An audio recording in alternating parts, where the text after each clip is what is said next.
This ain't a hit piece, it's a pattern check. Because when the same story keeps repeating with different faces, at some point it stops being coincidence and starts being conversation. This isn't about picking sides, it's about noticing cycles, about asking why every ending looks familiar, even when the people change. I'm not here to deny pain, I'm here to question timing, to talk about what happens after relationships end, and why accountability only seems to show up when love walks out the door. Children shouldn't be part of adult fallout. They shouldn't feel emotional distance because relationships collapse. So before the labels, before the sympathy, before the excuses, let's slow down and look at the pattern, because truth doesn't need noise, it just needs honesty. Let's talk. This ain't a hit piece, this ain't hate. This is what happens when patterns get louder than stories. 3 fathers, 3 public relationships, 3 endings that all sound different, but somehow feel the same. At some point it stops being about who hurt who and starts being about what keeps repeating. Because when every relationship ends in chaos, when every exit is followed by allegations, when every man becomes the villain after he leaves, people don't stop believing survivors. They start asking questions, and questions aren't disrespect, they're a response to consistency.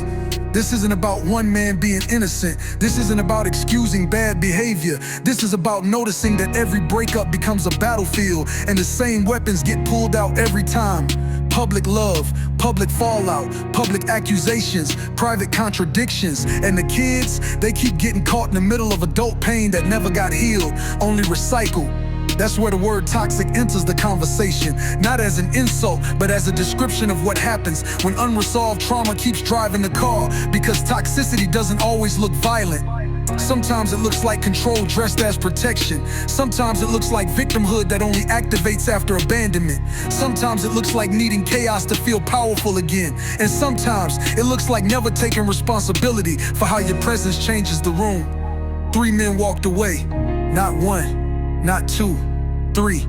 Different personalities, different backgrounds, different circumstances, same ending. That doesn't automatically mean she's lying, but it does mean the common denominator can't be ignored anymore. At some point, accountability has to sit in the chair. Sympathy's been occupying, because if every man leaves and every man becomes the problem after, then healing never happens, only replacement.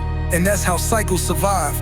This isn't about dragging a woman. This is about challenging a pattern that keeps producing broken homes, public trauma, and confused kids. Because children don't need narratives, they need stability. They don't need adults still fighting wars from relationships that already ended. They don't need trauma passed down like inheritance. And here's the hardest truth: being hurt doesn't excuse hurting others. Being abandoned doesn't justify control. And being a mother doesn't automatically make you right. Toxicity isn't gendered, it's behavioral. And when someone never self-reflects, never recalibrates, never asks what part did I play, the pattern doesn't break, it multiplies. So no, this isn't about judgment, this is about recognition. 3 fathers, 1 repeating outcome. At some point the story stops being tragic and starts being instructional. And the lesson is simple: until accountability replaces blame, the pattern stays undefeated.